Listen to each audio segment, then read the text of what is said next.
बहुत बहुत स्वागत है आप सभी का पढ़ाई करो ऑनलाइन पर। आज क्लास हमारी बहुत ही महत्वपूर्ण है क्योंकि आज की क्लास के माध्यम से फाइनली हम BA first year second semester के लिए हिंदी का पूरा पूरा मॉडल पेपर क्वेश्चन पेपर लेके आ चुका हूँ। बीए फर्स्ट ईयर तो है लेकिन सेकेंड सेमेस्टर के लिए है। आपको सेकेंड सेमेस्टर आपको हिंदी में आपको पढ़ना है। हिंदी का आपका पेपर रहेगा जिससे आपको पढ़ना है कार्यालय हिंदी और कंप्यूटर। इसको जो है मैं पेपर पूरा पूरा लेके आया हुआ हूँ। ऐसे ही प्रश्न आपको अपने एग्जाम में देखने को मिलेंगे। इसके साथ में आंसर भी कराता चलूंगा जिससे आपको किसी भी प्रकार की इसके आंसर भी ढूंढने की आवश्यकता नहीं पड़ेगी और इस सॉल्व क्वेश्चन पेपर के माध्यम से अपने एग्जाम में आप अच्छे नंबर प्राप्त कर सकते हो। इसमें कि जितने भी क्वेश्चन दिए हुए यदि आप कुछ भी नहीं तैयार करते हो, इन सभी प्रश्नों को एक ये कंप्लीट वीडियो आप देख के जाते तो मैं गारंटी के साथ कह सकता हूँ इस पेपर में आप फेल बिल्कुल भी नहीं होगे। अच्छे नंबरों से इसी जो है एक क्लास के माध्यम से भी आप अपने एग्जाम में अच्छे नंबर प्राप्त कर सकते हो। बहुत ही ईजी आपका पेपर आएगा। पेपर इसी प्रकार का आएगा। अब जिस भी विश्वविद्यालय में आपका लिखित का पेपर होगा, जैसे कि वीर बहादुर सिंह पूर्वांचल आपका यूनिवर्सिटी होगा, CCSU हो गया, और आगरा विश्वविद्यालय में भी आपका इस बार जो है लिखित की परीक्षा आपकी कराई जाएगी। और भी आपका है बहुत सारे विश्वविद्यालय है, जैसे कि आपका है देखा जाए तो एक और भी आपका विश्वविद्यालय है महाराजा सुहेलदेव विश्वविद्यालय जो कि आजमगढ़ में पड़ता है। उसमें भी आपकी जो परीक्षाएं होती हैं लिखित टाइप की परीक्षा आपकी कराई जाती है। इन सभी विश्वविद्यालय के लिए महत्वपूर्ण साबित होगा। डॉक्टर राम मनोहर लोहिया की भी इसी लिखित टाइप की परीक्षा कराई जाती है। इन सभी विश्वविद्यालय के लिए बहुत ही महत्वपूर्ण साबित होगा ये पूरा पूरा सॉल्व क्वेश्चन पेपर की हम बात कर लें तो 2 घंटा आपका समय दिया जाएगा इसको करने को। पूरा पेपर आपका 75 नंबर का आएगा। पेपर आपका 3 खंडों में आपका विभक्त आएगा। जैसे आपने फर्स्ट सेमेस्टर में आपने एग्जाम दिया होगा सेम उसी प्रकार का आपका पेपर आएगा, कोई भी चेंजेस नहीं रहेगा। सबसे पहले मैं सेक्शन ए के प्रश्नों पर चर्चा करूंगा। इसमें टोटल आपके 10 आपके प्रश्न दिए हुए। कुछ यूनिवर्सिटी में जो है 5 ही प्रश्न आपके आते हैं, लेकिन सेक्शन ए में आपके सारे प्रश्न आपको करना अनिवार्य रहता है। एक भी प्रश्न आपको छोड़ना नहीं रहता है। इसके प्रश्नों को देखिएगा जो कि आपका पेपर का आपका नाम ही है कार्यालय हिंदी और कंप्यूटर। तो कार्यालय हिंदी किसे कहते हैं, कंप्यूटर के बारे में इसी से संबंधित आपके क्वेश्चन आपके एग्जाम में फंसेंगे। तो कार्यालय हिंदी किसे कहते हैं, इससे क्या आशा है, ये क्वेश्चन की तो मैं गारंटी लेता हूँ कि आपके एग्जाम में बिल्कुल देखने को मिलेगा ही। तो कार्यालय हिंदी जिसे कि शब्द से स्पष्ट हो जा रहा है कि कार्यालय जो कार्यालय होता है इसमें जो काम काज के लिए जो इस्तेमाल होने वाली जो हिंदी होती है इसी को हम कार्यालय हिंदी कहते हैं। बहुत ही सुंदर से इसकी परिभाषा है, बहुत ही सरल इसकी परिभाषा है। आप चाहे तो इसकी दूसरी भी परिभाषा आप तैयार कर सकते हैं। कार्यालय हिंदी जो होती है वह हिंदी है जिसका प्रयोग सरकारी, अर्ध सरकारी और निजी कार्यालयों में किया जाता है, वही आपके साथ जो है कार्यालय हिंदी कहलाती है। इतनी परिभाषा आपको पता होना चाहिए। आपके एग्जाम में क्वेश्चन 100% देखने को मिलेगा। फिर अगला क्वेश्चन देखिएगा जो कि आपकी स्क्रीन पे आ चुका है कि पारिभाषिक शब्दावली किसे कहते हैं। क्वेश्चन बहुत ही महत्वपूर्ण है, आपके एग्जाम में सेम टू सेम क्वेश्चन फंसेगा। इसके बाद दिया हुआ सरकारी पत्र किसे कहते हैं, ये दोनों क्वेश्चनों का आंसर हम यहाँ से देखेंगे। मैंने इसी प्रकार मैंने जो है सभी सब्जेक्ट ऑलरेडी मैंने कवर कर रखा है। आप चाहे तो इसकी चैप्टर क्लासें भी ले सकते हैं, मैंने करा रखी है। अभी मेरा जो एक और भी महासंग्राम वीडियो भी आ जाएगा। आप जो किसी एक यदि आप कंप्लीट वीडियो को आप देख के जाते हैं तो आपको अपने एग्जाम में किसी भी प्रकार की प्रॉब्लम नहीं होगी और अपने एग्जाम में आप अच्छे नंबरों से पास हो पाओगे। इसके यहाँ से परिभाषा देखिएगा कि पारिभाषिक जो है शब्दावली किसे कहते हैं। बहुत ही इसकी भी जो है बहुत ही सरल शब्दों में समझाने का प्रयास करूंगा। पारिभाषिक शब्दावली यहाँ से इसकी परिभाषा दी हुई है। श्री गोपाल शर्मा ने इसकी परिभाषा बहुत ही अच्छे शब्दों में दिया हुआ है कि पारिभाषिक शब्द जो है वह शब्द है जो कि किसी विशेष ज्ञान के क्षेत्र में एक निश्चित अर्थ में प्रयुक्त होता है। यानी निश्चित का अर्थ मतलब होता है ऐसा वर्ड होता है जो एक निश्चित वर्ड जिसका जो है कह सकते हो सीमाएं बांधी हुई हैं, जो एक निश्चित वर्ड के लिए जो है इस्तेमाल किया जाता है, एक निश्चित क्षेत्र के लिए इस्तेमाल किया जाता है और जिसका अर्थ जो है एवं परिभाषा एक द्वारा जो है स्थिर किया हो, यही आपकी जो है पारिभाषिक शब्द कहलाता है। इसकी परिभाषा डॉक्टर रघुवीर ने बहुत ही अच्छे शब्दों में समझाने का प्रयास किया हो भी विद एग्जाम्पल के साथ। तो डॉक्टर रघुवीर जी कहते हैं कि पारिभाषिक शब्द वह शब्द होते हैं जिनकी सीमाएं बांध दी जाती हैं। जैसे कि जो है अंग्रेजी के शब्द होता है डकैती, डकैती जो कि हिंदी में उसे डकैती कहते हैं। तो उसकी जो है परिभाषा कुछ इस तरह से होगी, जब 4 व्यक्ति या फिर 4 से अधिक व्यक्ति जब डाका डालने लगे तो उसको क्या कहेंगे भैया, डकैती कहेंगे। यानी जो है जिन शब्दों की सीमाएं बांध दी जाती हैं उसको हम पारिभाषिक शब्द कहते हैं। ये कुछ आपको परिभाषा केवल तैयार कर लेना है। डॉक्टर रघुवीर वाली बहुत ही सुंदर सी परिभाषा डॉक्टर रघुवीर जी ने दिया हुआ है। ठीक है, जैसे कि अहिंसा आपका शब्द हो गया। ठीक है, और भी जैसे बहुत सारे शब्द हो गया जो है तकनीकी और कंप्यूटर हो गया, हार्डवेयर हो गया। तो इन सभी की क्या है, इनकी सीमाएं बांध दी गई हैं। ये एक जो है एक कह सकते हो एक विशेष क्षेत्र के लिए इन शब्दों का प्रयोग किया जाता है। यही आपका जो है पारिभाषिक शब्द कहलाता है। इतनी परिभाषा आपको तैयार कर लेना है। आपके अपने एग्जाम में क्वेश्चन बिल्कुल मिलेगा देखने को। ये डॉक्टर रघुवीर वाली परिभाषा आपको तैयार कर लेना है। बहुत ही अच्छी सी परिभाषा है। जिन शब्दों की सीमाएं बांध दी जाती हैं वही आपकी पारिभाषिक शब्द कहलावत है। ठीक है, अगला देखो फिर सरकारी पत्र किसे कहते हैं? आपके एग्जाम में सेम टू सेम क्वेश्चन आपका देखने को मिलेगा। सरकारी पत्र की जब भी बात आती है, राष्ट्र के काम को सुचारू रूप से चलाने के लिए सुसंगठित सरकार की आवश्यकता होती है। यह सरकार जो है कार्य संचालन की सुविधा के लिए अनेक जो है कार्यालय खोलती है, यानी अपने कार्य को जो है चलाने के लिए, ठीक है, उसका लेखा जोखा रखने के लिए, देखने के लिए बहुत सारे कार्यालय खोलती है। और ये कार्यालय जो है देश के कोने कोने में जो है एक छोर से दूसरे छोर तक जो है फैले हुए हैं। और इन सबका जो है आपस में संबंध जो है पत्रों द्वारा जो है स्थापित होता है, यानी एक पत्र के माध्यम से दूसरे पत्र की जो है कार्यालय में जो इसकी जानकारी का भी जो है ब्यौरा लिया जाता है, और जो है हाँ पत्रों के द्वारा जो है स्थापित होता है। और शासकीय जो है कर्मचारियों अथवा जो है अधिकारियों द्वारा एक कार्यालय जो है विभाग से, यानी एक कार्यालय या जो है विभाग से दूसरे कार्यालय विभाग में जो है भेजा जाने वाला शासकीय जो पत्र होता है, इसी को भैया हम क्या कहते हैं? लिखे गए पत्र को हम कहते हैं सरकारी पत्र कहते हैं। इतनी परिभाषा आपको तैयार कर लेना, बहुत ही महत्वपूर्ण आपके एग्जाम में क्वेश्चन देखने को मिलेगा। यानी जो है एक कार्यालय के द्वारा दूसरे कार्यालय को लिखा गया पत्र सरकारी पत्र कहलाता है, ठीक है। इतनी परिभाषा आपको तैयार कर लेना है बस। अगला देखो फिर, निविदा किसे कहते हैं? बहुत ही महत्वपूर्ण आपके एग्जाम में क्वेश्चन फंसेगा। निविदा, निविदा आप जो है, जो कि हिंदी का शब्द है, आपको इसके बारे में पता है लेकिन आपको मालूम नहीं होगा। इसको हिंदी में हम जो है निविदा कहते हैं, लेकिन इसको इंग्लिश में क्या कहते हैं भैया? इसको कहते हैं टेंडर। अब टेंडर से आपके एग्जाम जो है दिमाग में क्वेश्चन फंस गया होगा। टेंडर तो भैया वही होते हैं जो किसी काम का जो है टेंडर लेते हैं, वो करवाते हैं, वही बिल्कुल आप सही सोच रहे हैं। टेंडर वही होता है जिसको हम हिंदी में निविदा कहते हैं। इसके बारे में समझेंगे, फिर हम समझेंगे कि जो है टिप्पण का क्या अर्थ होता है। उसके बाद आप समझेंगे कि पल्लवन से आप क्या समझते हैं, प्रतिवेदन किसे कहते हैं। ये चारों क्वेश्चनों को आंसर हम यहाँ से देखेंगे। निविदा की हम बात कर ले तो निविदा किसे कहते हैं, निविदा सूचना किसे कहते हैं, ये आपके एग्जाम में क्वेश्चन देखने को मिलेगा। तो निविदा का यदि हम बहुत ही सरल शब्दों में यदि हम बात कर ले तो मान लो कोई जो है कार्यालय है, कोई जो है सरकार का कोई कार्यालय है, ठीक है। वो कार्यालय में जो मान लो जो है वहाँ का जो अधिकारी है उसको जो है कोई दो जो है कमरे बनवाना है। मान लो जो है वो कार्यालय जहाँ अधिकारी बैठा हुआ है उसको 2 कमरे और उसमें कहीं ऊपर बनवाना है या फिर कहीं बनवाना है। मान लो ये 2 कमरे हैं, ठीक है। तो वो क्या करेगा? अपना जो काम करवाने के लिए, मान लो उसको लगता है कि जो है इन 2 कमरे को बनवाने के लिए कम से कम जो है 15 लाख का जो है क्या आएगा? खर्चा आएगा, ठीक है। तो वो जो है जो कर्मचारी है, वहाँ का जो अधिकारी है, वो क्या करेगा? एक सूचना जो है प्रकाशित करेगा इस जो है किसी को टेंडर देने के लिए। तो बहुत सारे लोग आएंगे टेंडर वाले, अपना जो है यहाँ से जो है फॉर्म भरेंगे कि हम जो है आपके काम को इतने रुपए में हम करवा देंगे। मान लो जो 5 लोग आते हैं, आपका ये ए हो गया, ये बी हो गया, आपका सी हो गया, आपका डी हो गया, इसी प्रकार। तो एक व्यक्ति आता है, वो अपने कागज में जो है लिखता है कि जो है हम आपका काम जो है मान लो 14,000 रुपये में जो हम करवा देंगे, आपका जो है दोनों कमरे हम कंप्लीट करवा देंगे।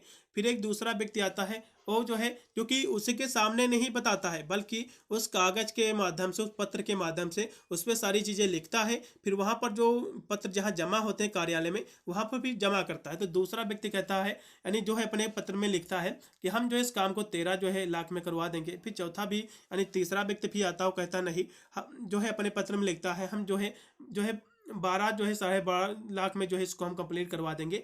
तो इन सभी जो है अपने पत्र के माध्यम से सभी जो है अपनी जो है सारी जो है इस जो है जो कि इसमें जितनी भी लागत लगती है तो उसके माध्यम से अपने अपने पत्रों के माध्यम से उस पर लिख के जो है कार्यालय में जमा कर देते हैं कि हम आपके कार्य को इतने रुपए में हम करवा देंगे। बात को जो है इन सभी पत्रों को जो है देखा जाता है, जो वहाँ का जो अधिकारी होता है इसमें देखता है कि कौन जो है सबसे कम रुपए में हमारा काम करवा देगा। तो जो सबसे कम रुपए में कार्य करवाता है उसी को टेंडर दे दिया जाता है। और जो है इससे क्या है, जो वहाँ का अधिकारी होता है उसकी भी बचत होती है और जो है काम भी जो है कम रुपए में आपका कंप्लीट हो जाता है। तो ये आपका होता है निविदा। क्या होता है भैया? इसको कहते हैं हम निविदा कहते हैं। आशा करता हूँ आपको समझ में आ गया होगा कि निविदा होती क्या है, ठीक है। इसको हम इंग्लिश में टेंडर कहते हैं। टेंडर क्या होता है भैया? टेंडर इसी प्रकार होता है। टेंडर का जो है एक उसकी जो है मान लो अनुशासित जो है उसकी एक कह सकते हो आंकड़ा होता है कि हाँ इस काम को इतने रुपए में हाँ हो सकता है। तो सरकार क्या करती है, एक जो है सूचना प्रकाशित करती है निविदा के माध्यम से कि हमको ये कार्य करवाना है। तो टेंडर वाले लोग सभी अपने जो है फार्म के माध्यम से, उससे पत्र के माध्यम से अपनी जो है सारी शर्तें लिखते कि हम आपके कार्य को इतने करवा देंगे और सभी अपने पत्रों को वहाँ पर जमा करते। फिर वहाँ का जो अधिकारी होता है कुछ दिन के बाद उन सभी पत्रों को देखता है कि सबसे कम रुपए में कौन हमारा काम करवा देगा, तो उसको जो है टेंडर दे दिया जाता है, जिससे अधिकारी का भी जो है फायदा होता है और जो है कह सकते हो टेंडर भी जो है उसको मिल जाता है जिसको जो है कम रुपए में करवाना होता है। तो ये आपका निविदा होती है। इसको चाहे तो आप पढ़ लो, नहीं भी कोई पढ़ने की आवश्यकता नहीं है। आशा करता हूँ आपको समझ में आ ही गया होगा कि निविदा होता क्या है। यहाँ से लिखा भी हुआ है कि आए दिन समाचार पत्रों में विविध सरकारी निर्माण कार्यों हेतु निविदा जो है सूचना प्रकाशित होती रहती है और निविदा की जो है सारी शर्तें, निर्माण कार्य का विवरण आदि जो है निविदा सूचना में जो है दिया जाता है। निविदा सूचना किसी कार्य, मैंने पहले ही बताया है कि जो है कोई जो है समाचार पत्रों के माध्यम से विविध जो है सरकारी निर्माण कार्य, निर्माण यानी सरकारी जो काम होता है निर्माण का, इसमें जो है कार्य करवाना, तो इसकी विविध जो है सूचनाएं जो प्रकाशित होती रहती हैं। पे टेंडर वाले लोग वहां पर जाते हैं, ठीक है, तो वे कहते हैं आपके कार्य को इतने दिन में हम करवा देंगे, आपका जो है इतने नहीं जो रुपए में करवा देंगे। अपने पत्र के माध्यम से बोलते नहीं हैं, बल्कि अपने पत्र के माध्यम से लिखकर उसमें वहां पर जमा करते हैं, और जो व्यक्ति सबसे कम रुपए में काम करवाता है, करवाने की बात करता है, उसी को जो उस टेंडर को दे दिया जाता है, वो कार्य अपना जो है करवाने लगता है। तो यह होता है निविदा, ठीक है। यहाँ से और भी आगे लिखा हुआ है कि निविदा एक जो है एक निर्धारित प्रपत्र होता है, एक निश्चित जो है मूल्य पर निविदा की जो है सूचना देने वाले कार्यालय द्वारा निर्गत किया जाता है, और इस प्रपत्र को जो है भरकर निर्धारित सुरक्षित धनराशि के बैंक ड्राफ्ट के साथ मुहरबंद लिफाफे में कार्यालय में जमा करना होता है। जैसे कि मैंने आपको पहले ही बताया है कि जो है पत्र के माध्यम से कि हम इतने आपके रुपए में आपका कार्य करवा देंगे, तो ये सब जो है लिख के पत्र के माध्यम से उस पर जो है मुहर होता है वहाँ कार्यालय के, भी उसी कार्यालय में इसको जमा कर दिया जाता है, ठीक है। फिर जो है एक निश्चित तिथि, एक जो है इसकी निश्चित तिथि होती है कि उस तिथि को हम इसको देखेंगे, इस तिथि पर जो है सभी जो निविदा भरने वाले के समक्ष जो है इसे खोला जाता है। जो सभी निविदा जो भरते हैं, जमा करते हैं, उनको फिर वहां पर बुलाया जाता है, तो उसी के सामने खोला जाता है, और जो पूर्व निर्धारित शर्तों पर जो है खरी उतरने वाली निविदा, यानी जो है जो व्यक्ति सभी शर्तों को जो है पूरी करता है, साथ में जो सबसे कम रुपए में कार्य कराने की जो है बातों को इसमें लिखता है, स्वीकृत करता है, स्वीकृति देता है, तो उसी को जो है उस कार्य को दे दिया जाता है। ठेकेदार, उसी को जो है ठेकेदार अपना कार्य शुरू कर देता है। यही आपका भैया निविदा कहलाता है। आशा करता हूँ बहुत ही स्पष्ट आपको समझ में आया होगा। अब हम अगला क्वेश्चन देखेंगे। चलो अगला देखो भी, टिप्पण और जो है टिप्पणी ये क्या होता है, ये आपके एग्जाम में क्वेश्चन फंस सकता है। तो टिप्पण जो है एक मामले पर जो है एक राय और सुझाव देने की एक जो है तरीका है। टिप्पण क्या है, ये दोनों पर हम बात करें तो ये दोनों जो है किसी जो है मामले पर राय या सुझाव देने के एक तरीके होते हैं। हम टिप्पण की यदि हम बात करें तो टिप्पण जो है किसी मामले का विश्लेषण करके, ये तो जो है तर्क पर आधारित एक सामग्री होती है। वही टिप्पणी क्या होती है, उस जो है सामग्री को लेख के रूप में, उस लेख के रूप में लिखना आपकी टिप्पणी कहलाता है। टिप्पणी क्या होता है, कहोगे भैया जो है ग्लोबल वार्मिंग पर एक जो है टिप्पणी लिखी है। टिप्पणी क्या होता है, आपको लिखना पड़ता है टिप्पणी, और टिप्पण क्या होता है, आपको सुझाव देना रहता है कि भैया ये करो, ये आपका आपके लिए सही है, तो ये आपका टिप्पण होता है, सुझाव जिसको कहते हैं। लेकिन टिप्पणी क्या होता है, उस पर आपको लिखना पड़ता है, ठीक है, लेख लिखना पड़ता है, तभी उसको हम टिप्पणी कहते हैं। चलो अगला देखो फिर आपके स्क्रीन पे आ चुका कि पल्लवन किसे कहते हैं। क्वेश्चन बहुत ही महत्वपूर्ण है, आपके एग्जाम में जो है पल्लवन वाला क्वेश्चन आपके एग्जाम में देखने को मिलेगा, ठीक है। पल्लवन की जब भी बात आती है, पल्लवन तो किसी भाव या विचार का जो है विस्तार करना। पल्लवन का मतलब क्या होता है, विस्तार करना। संक्षेपण का मतलब होता है, एक इसी के विपरीत होता है संक्षेपण। संक्षेपण क्या होता है, संक्षेपण का मतलब होता है कि छोटा करना, और पल्लवन का मतलब होता है किसी जो है सूक्ति दी हुई या फिर कोई पंक्ति दी हुई है या कोई जो है पाठ आपका दिया हुआ है, तो इसके भाव को, इसका जो केंद्रीय भाव है उसका विस्तार करना, उसके बारे में विस्तार से जो है बताना। जैसे कि मैं आपको जो है कोई क्वेश्चन आपके एग्जाम दिया हुआ, जैसे कि मैंने अभी जो है निविदा आपका क्वेश्चन दिया हुआ था, तो मैंने आपको इसके बारे में विस्तृत से मैंने बताया, तो ये क्या हो गया भैया, क्योंकि पल्लवन हो गया। पल्लवन का मतलब होता है किसी क्वेश्चन, किसी भाव या किसी विचार का विस्तार से जो है विवरण प्रस्तुत करना, यही आपका पल्लवन कहलाता है। हम संक्षेपण की हम बात कर ले, संक्षेपण का मतलब होता है किसी जो है बड़े विषय को जो छोटा करना, यही आपका संक्षेपण कहलाता है। ये दोनों आपके एग्जाम में क्वेश्चन फंसेंगे। यहाँ से कुछ और भी यहाँ से इसकी जो है परिभाषा दी हुई है पल्लवन की। पल्लवन में जो है किसी उक्ति, वाक्य, सूक्ति या कहावत या जो है लोकोक्तियाँ आदि के जो है अर्थ को विस्तार से प्रस्तुत करना, यही आपका पल्लवन कहलाता है। फिर और भी इसकी दूसरी परिभाषा दी हुई है कि पल्लवन में मूल पाठ के भाव, उसके विचार या विषय को विस्तार से समझाया जाता है, इसी को हम कहते हैं पल्लवन। और भी इसका आगे अर्थ दिया हुआ है कि पल्लवन में मूल पाठ के अर्थ और उद्देश्य को स्पष्ट करने के अतिरिक्त जो जानकारी होता है, उदाहरण और जो है व्याख्या सहित आपको जो है समझाना की आवश्यकता होती है। तो इसकी जानकारी जब आप देते हो, एक विवरण कह सकते हो, एक डिटेल में, जिसको हम लॉन्ग के माध्यम से भी समझ सकते हैं, ये आपका जो पल्लवन कहलाता है। तो इतना आपको जो है लिख देना है। फिर संक्षेपण की हम बात करें, इसकी विशेषताओं की, तो संक्षेपण क्या है, संक्षेपण में किसी जो है बड़ा जो पाठ होता है उसको छोटा करना, यही संक्षेपण होता है। संक्षेपण का मतलब होता है छोटा करना। और संक्षेपण में जो है मूल पाठ के मुख्य विचारों, उसके तर्क, उसके तथ्यों को जो है ध्यान में रखते हुए उन्हें कम शब्दों में प्रस्तुत करना, यही आपका संक्षेपण कहलाता है। ठीक है, दोनों परिभाषा आशा करता हूँ आपको समझ में आ गया होगा।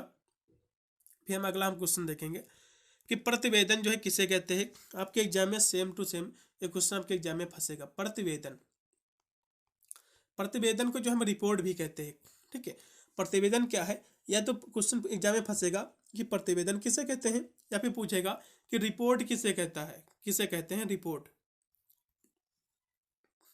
रिपोर्ट किसे कहते हैं।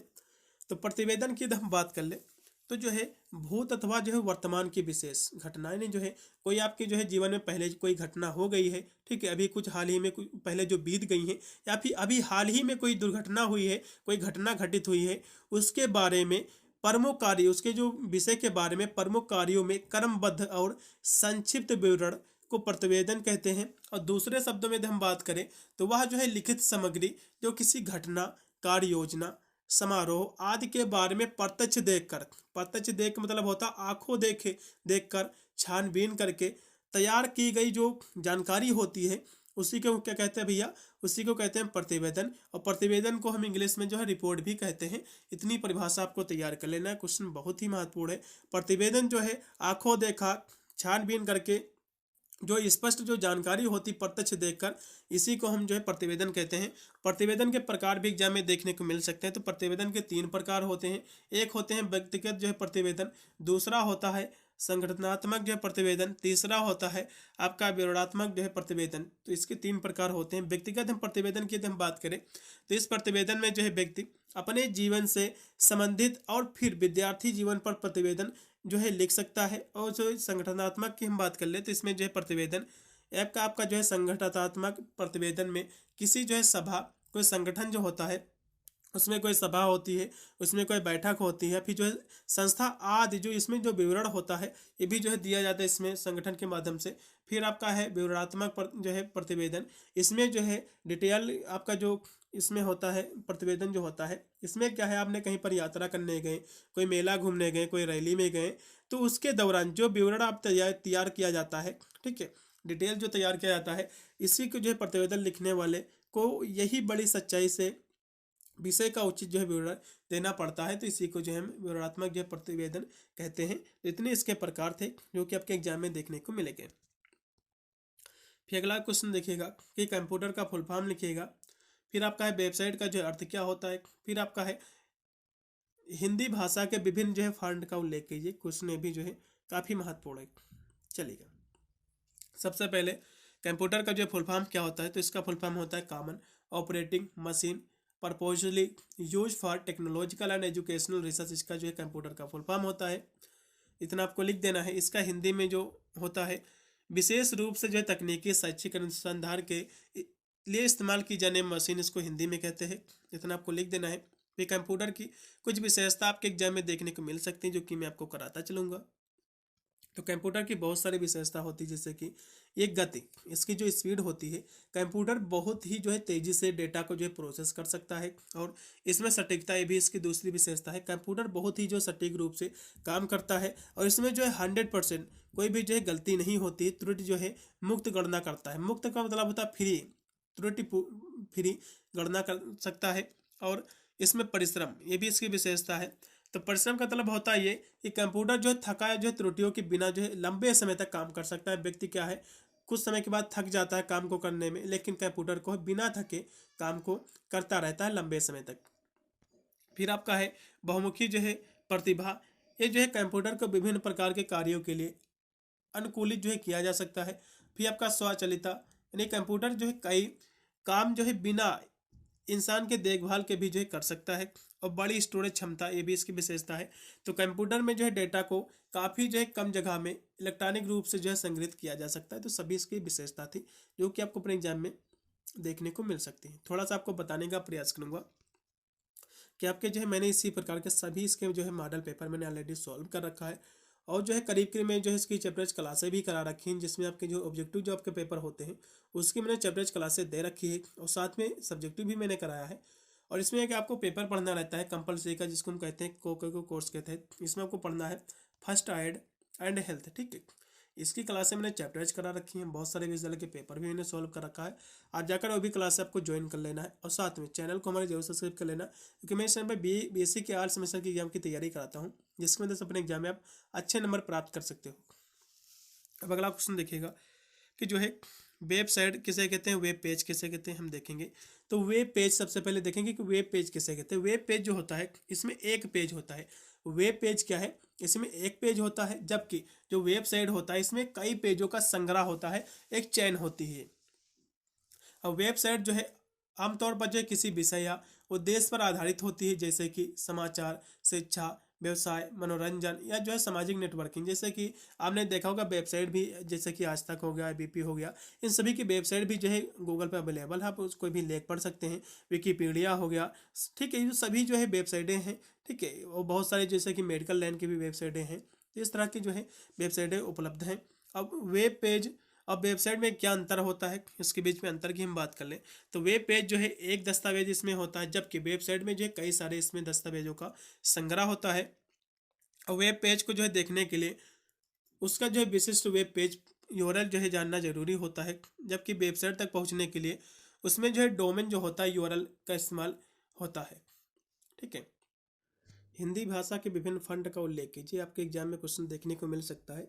यूनिकोड फंड किसे कहते हैं, बहुत ही सरल, इसको हम समझेंगे सरल भाषा में।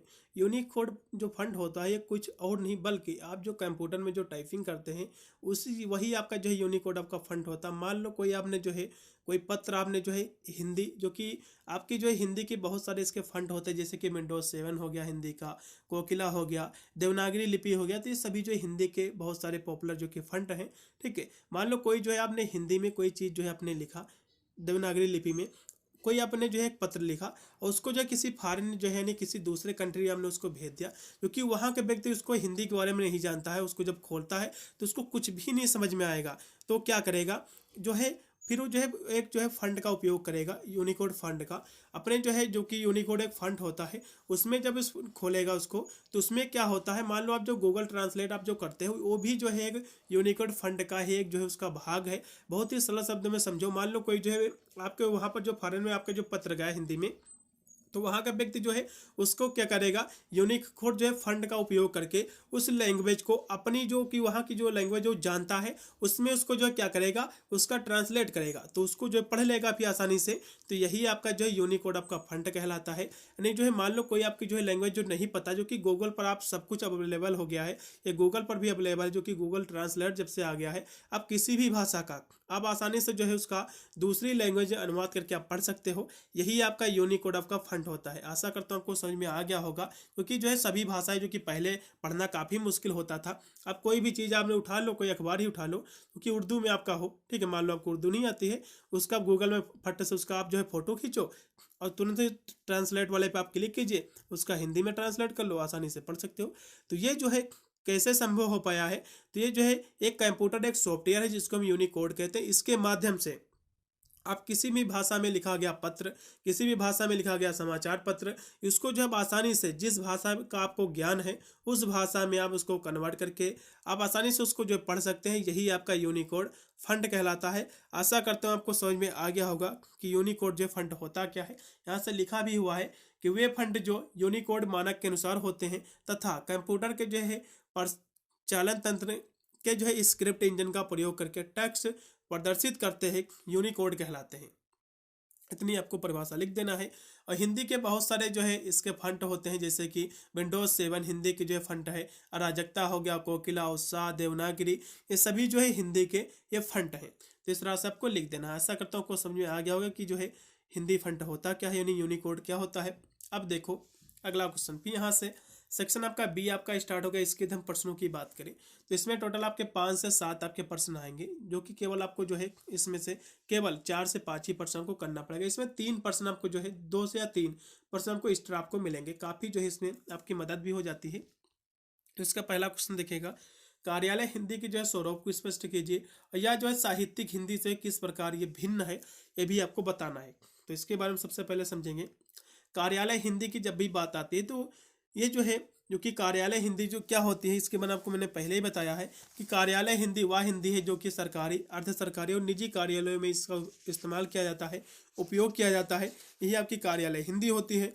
और कार्यालय हिंदी और सामान्य हिंदी के बीच में यदि इसके हम संबंध की बात करें, ये कैसे दोनों से अलग होती है, कैसे डिफरेंट होती है, इसकी हम बात बीच में हम डिफरेंट की बात करें तो कार्यालय हिंदी का जो इस्तेमाल हम कार्यालय, व्यवसायिक और सेटिंग में जिसका जो उपयोग किया जाता है कार्यालय में, जबकि वही जो सामान्य हिंदी होती है, सामान्य हिंदी क्या है, बोलचाल की जो आम बोलचाल की जो भाषा होती है उसको हम क्या कहते हैं, सामान्य हिंदी कहते हैं। जो बोली जाती है, गाँव हो गया, शहर में जो बोली जाती है वो बोलने वाली लैंग्वेज, और कार्यालय में जो जिसका हिंदी जो होती है, इन दोनों के बीच में काफ़ी डिफरेंट होता है। ठीक है। और सामान्य हिंदी बोलचाल की भाषा होती है, कार्यालय हिंदी में व्यावसायिक शब्दावली का इस्तेमाल होता है, और यह जो तथ्यों पर आधारित होती है, बल्कि जो सामान्य हिंदी होती है यह भावनाओं की जो है अभिव्यक्ति से होती है। इतनी आपको जो बीच में अंतर आपको लिखना है। फिर अगला क्वेश्चन देखिएगा, प्रशासनिक जो है शब्दावली पर आपको प्रकाश डालना है।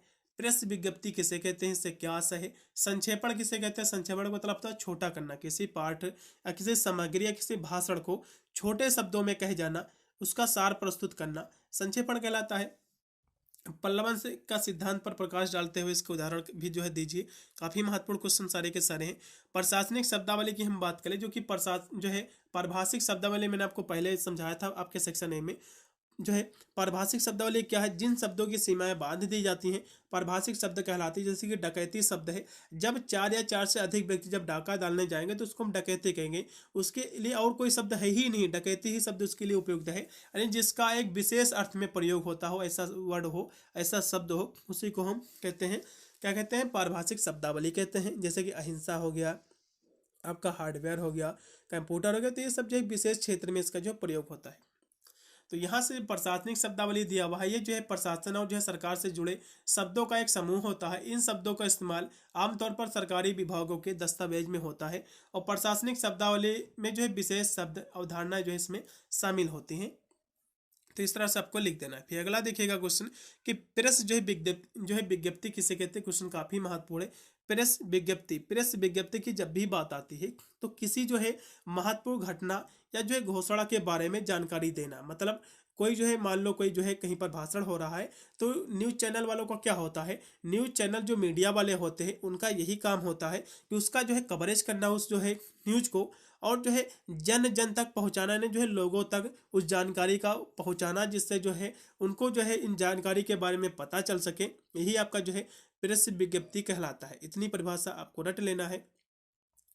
और भी इसके आगे दिया हुआ है कि पीआर विज्ञप्ति या जो है समाचार विज्ञप्ति भी इसको कहते हैं। और प्रेस विज्ञप्ति किसी संगठन या व्यवसाय की और जो है जारी की जाती है। इसका मकसद होता है मीडिया का जो है ध्यान खींचना और सकारात्मक जो है मीडिया कवरेज पाना होता है। ठीक है, यही आपका प्रेस विज्ञप्ति होता है। मान लो कोई जो है भाषण, कोई जो है आपके जो है कोई विधायक हो गए, कोई नेताजी हो गए, कोई मुख्यमंत्री जी हो गए, तो कोई रैलियाँ की, कोई कहीं पर जो है उनका भाषण था, तो भाषण के दौरान उन्होंने क्या है कौन कौन से जो है वादे किए हैं, ठीक है, जिसको पूरा करना। तो इन वादों को सरकार तक, जो कि वहाँ की जो मीडिया होती है, तो इन जो वादे होते हैं इन वादों को जन जन तक पहुंचाना, लोगों तक पहुंचाने का जो कार्य करती है तो मीडिया ही तो करती है। मीडिया के माध्यम से जन जन तक पहुंचता है। आज तो पहले तो रेडियो का साधन था, समाचार पत्र भी इसमें काफ़ी जो है जो न्यूज आपके पेपर होते हैं ये भी काफ़ी इसमें रोल निभाते हैं। तो सभी का कार्य यही रहता है कि किसी जो है विशेष जो है सूचना को जन जन तक पहुंचाना, यही प्रेस विज्ञप्ति आपका कहलाता है। बहुत ही सुंदर से इसकी परिभाषा है। चलो अगला देखो भी, प्रेस विज्ञप्ति किसे कहते हैं। यहाँ पर भी इसकी आगे भी परिभाषा दी हुई है। कोई जो है संस्थान या जो है व्यक्ति जब किसी विशेष बैठक या किसी जो है विषय या बैठक के लिए आप जो लिए गए उसके जो निर्णय होते हैं, कि कहता है कि हम निर्णय लेता है कि हम इस कार्य को करवाएंगे, तो ये जो कार्य को करवाने का जो वादा करता है लोगों से, तो इन वादों को, क्योंकि काफ़ी व्यक्ति वहाँ पर नहीं पहुँच पाते हैं, तो इन कार्यों को और भी लोगों तक जो है पहुँचाना जानकारी को, ठीक है, जन जन तक पहुँचाना, सामान्य जन के लोगों तक, यही प्रेस विज्ञप्ति जो है कहलाता है। इतनी परिभाषा आशा करता हूँ आपको समझ में आ गई होगी। फिर संक्षेपण के बारे में समझेंगे। वैसे तो संक्षेपण मैंने आपको पहले करा रखा है, लेकिन फिर भी यहाँ से जो कि आपके जो है शॉर्ट में आपके क्वेश्चन का दिया हुआ है, इसके बारे में हम समझ लेते हैं। संक्षेपण का शाब्दिक अर्थ आपको स्पष्ट करना है। संक्षेपण का अर्थ होता है छोटा करना, यानी जो है सार प्रस्तुत करना। जैसे कि जो है आपने देखा होगा कि आपने कक्षा 8 या 10 में जब हिंदी आप पढ़ते होंगे, अभी भी जो है जो कि आपके बीए में भी जो है व्याख्या करने वाले क्वेश्चन आपके आते हैं, तो आप उसमें जो प्रसंग आप जो लिखते हो ना, प्रसंग में क्या लिखते हो, मेन पॉइंट लिखते हो कि इसमें कवि जो है ये कहता है, इस पर जो है भाव केंद्रित किया है कवि ने। तो जो उसमें जो आप प्रसंग लिखते हो ना, वही आपका संक्षेपण कहलाता है। अरे जो है कम शब्दों में अपनी बात को कह देना, यानी जो है किसी एक बड़ी व्याख्या को छोटे शब्दों में उसका सार प्रस्तुत करना, यही संक्षेपण कहलाता है। इस प्रकार जो है संक्षेपण का अर्थ हुआ एक बड़े अनुच्छेद में अभिव्यक्ति विचारों का एक जो है समाज शैली में प्रस्तुत सार, संक्षेप में, ये आपका शाब्दिक कह सकते हो संक्षेपण होता है। यहाँ से डॉक्टर महेंद्र चतुर्वेदी जी लिखते हैं संक्षेपण के बारे में कि संक्षेपण जो है किसी अवतरण या जो है किसी प्रपत्र अथवा जो है किसी एक विषय पर लिखे गए अनेक प्रपत्रों या पत्रों आदि के सार, तथ्य और मूल विषय को कम से कम शब्दों में प्रस्तुत करने की जो कला होती है, इसी को हम संक्षेपण कहते हैं।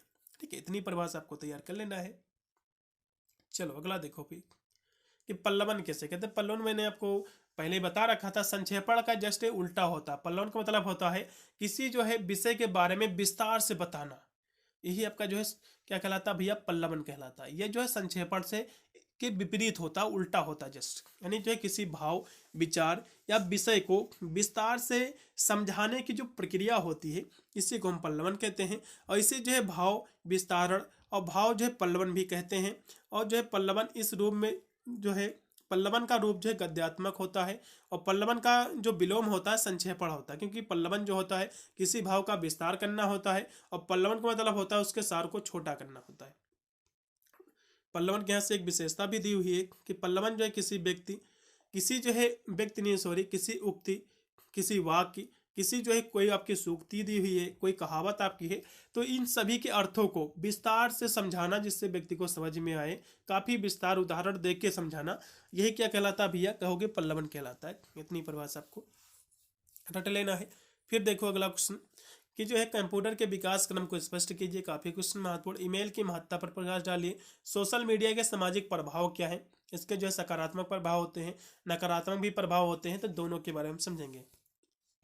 चलो कंप्यूटर का से सामान्य हम परिचय के बारे में थोड़ा सा हम चर्चा के ले रहे हैं। कंप्यूटर शब्द जो है अंग्रेजी भाषा की कम्यूट क्रिया से बना हुआ, जिसका अर्थ होता है गणना करना। अतः कंप्यूटर का शाब्दिक अर्थ हुआ गणना करने वाला। दूसरे शब्दों में कंप्यूटर एक ऐसी मशीन है जो गणनाएं करती हैं, और यह जो है गणना करने में हमारी जो है सहायता करती हैं। हालांकि आजकल कंप्यूटर का जो रूप प्रचलित है, उसका जो उपयोग किया जाता है, उसमें जो है गणना करना, जोड़ना, घटाना, गुणा करना, भाग देना आदि जो है इसमें क्रियाएं जो है होती हैं। आदि क्रियाएं जो है के द्वारा जो है किया जाने वाला कार्य बहुत सा छोटा सा जो है भाग एक मात्र है, लेकिन प्रारंभ में जो कंप्यूटर की जो है कल्पना और विकास का ऐसा जो है यंत्र के रूप में इसका किया गया था जो तेज गति से गणनाएं कर सके, और बाद में इसकी जो है जो विलक्षण हैं, जो क्षमताएं हैं और जो इसकी विशेषताओं को देखकर इसका जो उपयोग बहुत से जो है कार्यों में किया जाने लगा। परंतु इसका नाम जो है कंप्यूटर ही जो है प्रचलित और जो है रूढ़ हो गया है। और हिंदी में कंप्यूटर के लिए जो है कभी कभी जो है संगणक शब्द का जो है व्यवहार किया जाता है। तो ये आपका कंप्यूटर का सामान्य आपका परिचय था। ठीक है, इतना आपको तैयार कर लेना है। और कंप्यूटर के विकास क्रम की हम बात कर ले तो कंप्यूटर के जो है विकास की शुरुआत जो है मैकेनिकल कंप्यूटर से हुई थी, जो कि चार्ल्स बेबेज के में जो है काफ़ी इनका जो है अहम योगदान रहा था, क्योंकि कंप्यूटर के जो खोज करता थे आपके चार्ल्स बेबेज जी थे। आशा करता हूँ ये भी क्वेश्चन आपको विधिवत समझ में आया होगा। चलो ईमेल के बारे में समझिएगा कि ईमेल से आप क्या समझते हैं।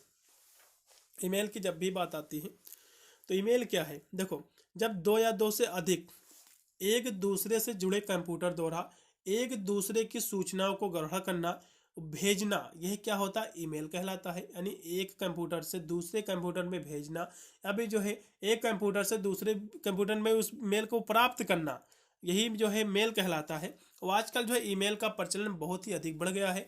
ईमेल पर सूचना जो है भेजना डाक से भी सस्ता हो गया है। डाक में क्या है, थोड़े रुपया भी लगता है, तब भैया 300 रुपये का रिचार्ज कराओ, फट से 350 कराओ या फिर 250 का कराओ, किसी भी जो है संदेश को टाइप करो, फट से भेज दो, व्हाट्सएप कर दो।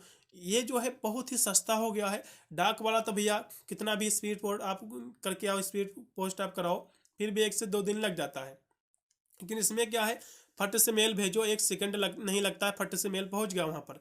तो एक जो है डाक से बहुत ही सस्ता हो गया है और बहुत ही जल्दी आपका जो है मेल आपका पहुंच जाता है। ईमेल के माध्यम से व्यक्तिगत और जो व्यवसायिक सभी प्रकार की सूचनाओं का आदान प्रदान किया जा सकता है और कंप्यूटर प्रोग्राम भी जो है ईमेल किए जा सकते हैं। इस जो है ईमेल होता है। पल्लवन के बारे में मैंने आपको पहले ही बता दिया था।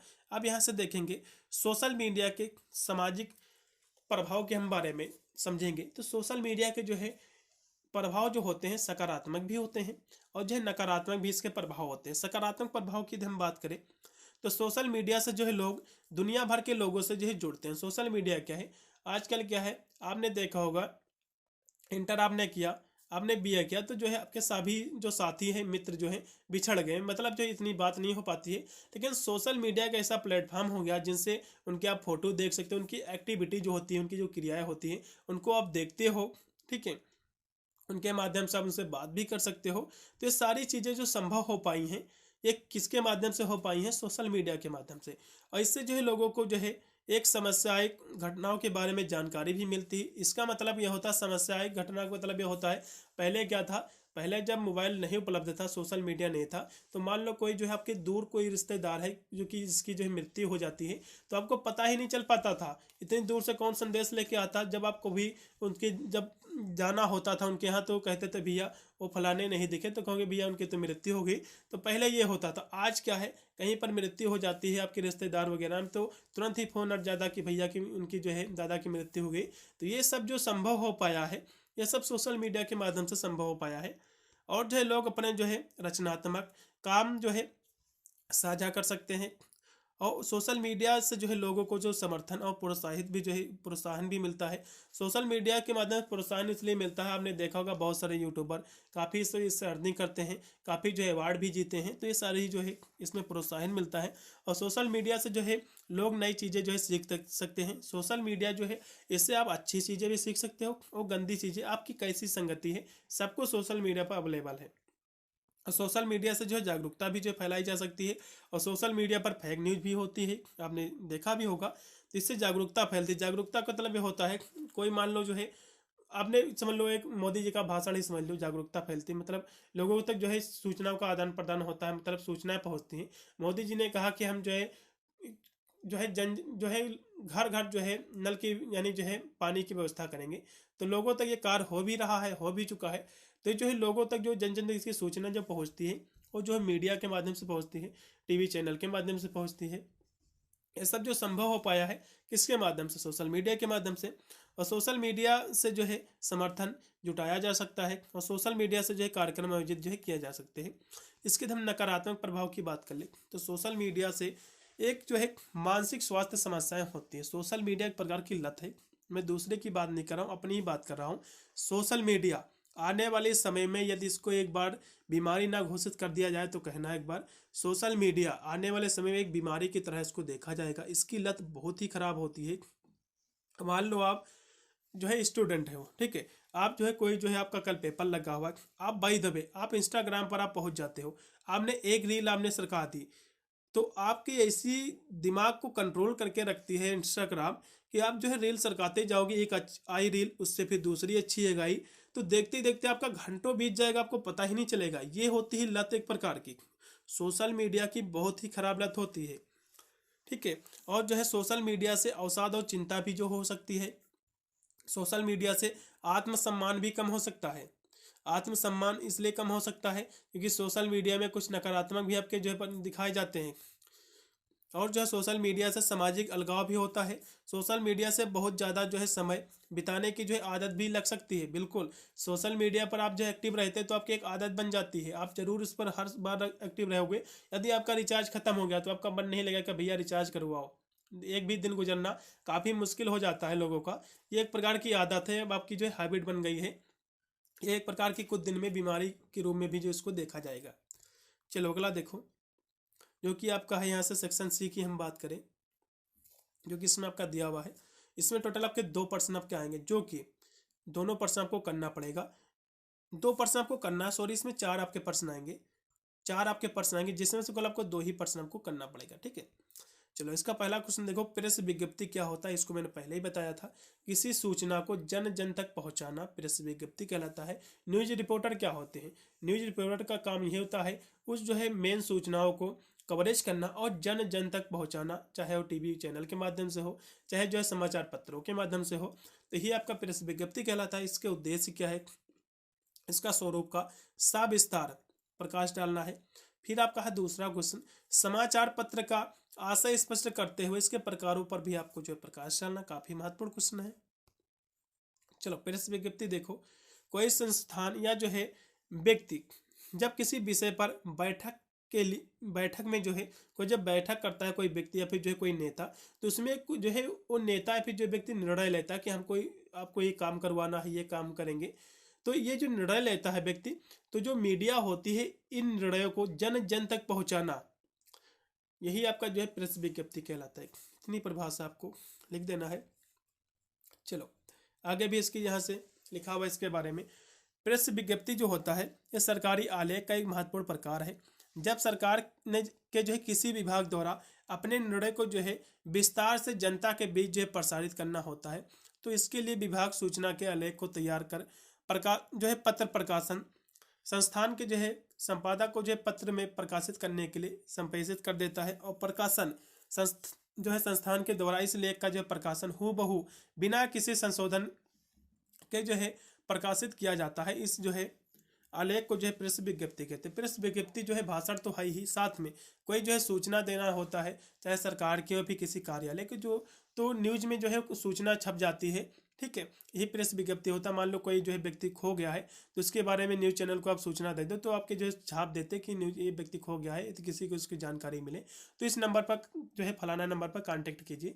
तो ये भी जो है प्रेस विज्ञप्ति यही आपका कहलाता है। ठीक है, चलो प्रेस विज्ञप्ति के कुछ उद्देश्य होते हैं, इसके बारे में समझेंगे।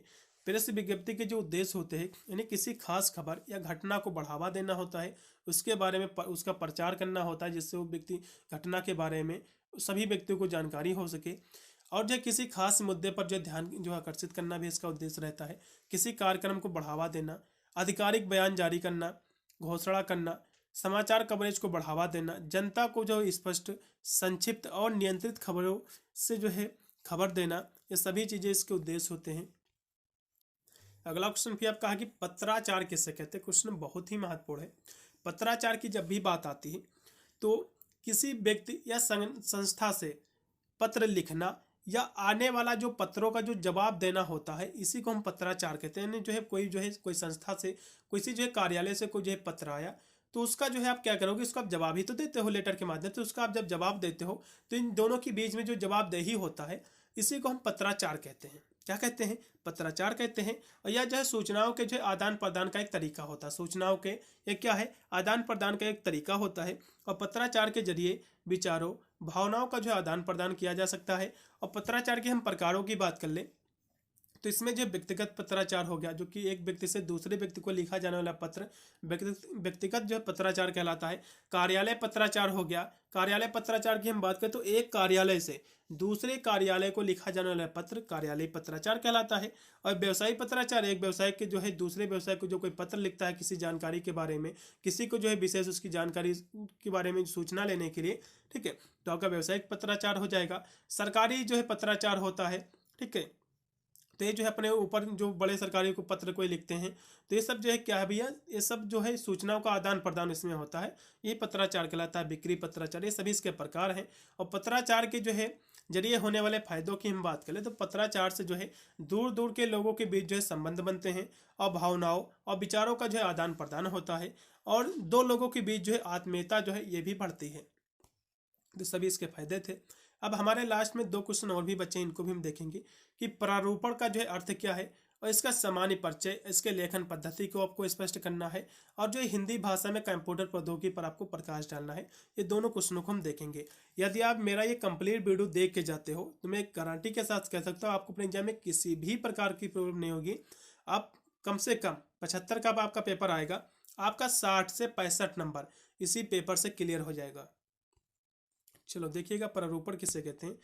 प्रारूपण की हम बात जब भी आती है तो प्रारूपण जो है जिसको हम इंग्लिश में ड्राफ्टिंग कहते हैं, ड्राफ्ट, ठीक है, इसके रूप में जो इसका प्रयोग किया जाता है। और ड्राफ्टिंग का अर्थ होता है किसी कार्य की जो है रूपरेखा तैयार करना। सामान्य अर्थों में जो प्रारूपण से जो है अभिप्राय होता है पत्रों, सूचनाओं, परिपत्रों और जो है समझौते के जो है प्रारूप, उसका जो प्रारूप होता है उसको तैयार करने से है, जिन्हें जो है सरकारी कार्यालय और जो है व्यावसायिक संस्थानों में आए दिन जो है इसका ये जो है तैयार किया जाता है। प्रारूपण का मतलब होता है कच्चा मसौदा तैयार करना। प्रारूपण क्या होता है, किसी की कार्य को करने से पहले जो उसका एक प्रारूप बनाया जाता है कि हमको इस कार्य को करवाना है, इसका जो कच्चा मसौदा जो तैयार किया जाता है ये आपका प्रारूपण कहलाता है। ये क्या कहलाता है, प्रारूपण के। आपने जो है आपने आलेखन आपने कक्षा 10 में बनाया होगा, तो आपने पेंसिल से क्या कहते थे, थोड़ा थोड़ा इस तरह से बिंदी रख के इस तरह से आप ड्रा करते थे, तो बात को उसको जो है आप जो है इसको जो है डार्क करते थे पेंसिल के माध्यम से। तो उसका जो पहले जो प्रारूपण आप जो बनाते थे बिंदी रखते थे, तो इसको हम प्रारूपण हम इस प्रकार भी हम समझ सकते हैं, ठीक है। यानी किसी जो है किसी सूचना या फिर किसी कार्य या फिर प्रपत्रों को जो है समझौते के प्रारूप, उसका जो प्रारूपण तैयार करते हैं कि हमको ये पत्र लिखना है, किस तरह से लिखना है, जो प्रारूपण तैयार करते हैं उसी को हम कहते हैं प्रारूपण कहते हैं। कच्ची रूपरेखा तैयार करना, इतनी आपको परिभाषा लिख देना है। चलिएगा फिर देखिएगा, हिंदी भाषा में जो कंप्यूटर प्रौद्योगिकी का क्या मतलब है इसके बारे में समझेंगे। तो हिंदी भाषा से जुड़े कामों को कंप्यूटर, मोबाइल, अन्य जो है डिजिटल डिवाइसों पर करना, यही जो है हिंदी भाषा में कंप्यूटर प्रौद्योगिकी है। मतलब जो कंप्यूटर आपका जो मोबाइल हो गया, इसमें हिंदी से संबंधित कार्यों को करना, यही आपका जो है हिंदी भाषा में कंप्यूटर प्रौद्योगिकी कहलाता है। और हिंदी कंप्यूटिंग भाषा कंप्यूटरी का जो है एक अहम हिस्सा होता है। और जो है हिंदी कंप्यूटर के बारे में कुछ यहाँ से महत्वपूर्ण बिंदु दिए हैं, जैसे कि जो है हिंदी कंप्यूटर को आगे बढ़ाने में जो है सरकार, संस्थाएं, समूह और जो है एक जो प्रोमरी जो होती हैं इनका काफ़ी अहम योगदान भी रहा है। और हिंदी जो है कंप्यूटरिंग के लिए जो है यूनिकोड के आने के बाद यह जो है सिर्फ प्रिंटिंग तक जो है सीमित नहीं है, बल्कि इसकी जो है संगणक के रूप में भी इसका जो है क्षेत्र काफ़ी जो है इसमें इस्तेमाल किया जाता है। और हिंदी कंप्यूटर के लिए जो है कई तरह के जो है सॉफ्टवेयर उपलब्ध है।